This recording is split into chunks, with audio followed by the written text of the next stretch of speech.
Momin Al-Maki is in Port Sudan and joins us now with more on those stories. Hi there, Momin. Momin, how has the government reacted to the U.S. statement on the use of chemical weapons? Yes, speaking about the Sudanese government response to these sanctions, the Sudanese government have refused these sanctions, and we saw the spokesperson of the government, Khalid Al-Aisir, saying that, accusing USA of fabricating its decisions on baseless reports. He also said that the Sudan will not accept be blackmailed by USA. He said also that the United States of America are hindering the prosperity and peace and all the good for the Sudanese people. Also, the Minister of Foreign Affairs have issued a statement condemning these sanctions, which will take place in the next 15 days. What we know about these attacks that the Sudanese army has conducted, according to sources inside U.S. administration and also inside the rapid support forces, that there were two attacks in the past year.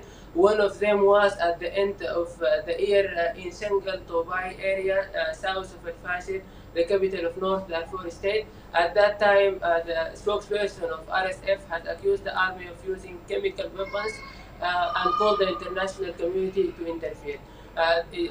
According to sources, Sudanese army has used the chlorine gas, which causes respiratory distress and disease, and this has been used at least twice. Momin, let's talk about those mass graves that were found in Omdurman. What do we know about those mass graves and the people who died, and what has the army said about that, and how is the news being received in Khartoum and areas like Port Sudan where you are?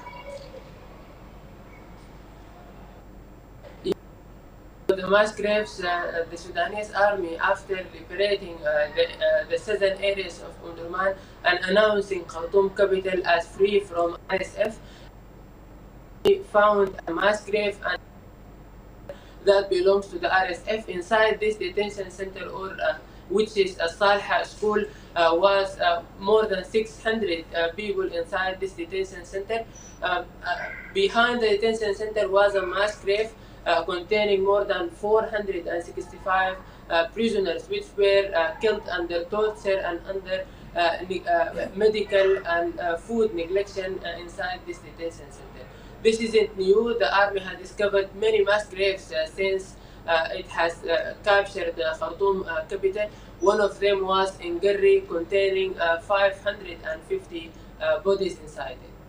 So, Momin, what do we know about the survivors and what's next for them? What are you hearing the army has planned for them? Yes, speaking about the survivors, the Sudanese army has transferred in the past weeks hundreds of survivors to the hospitals.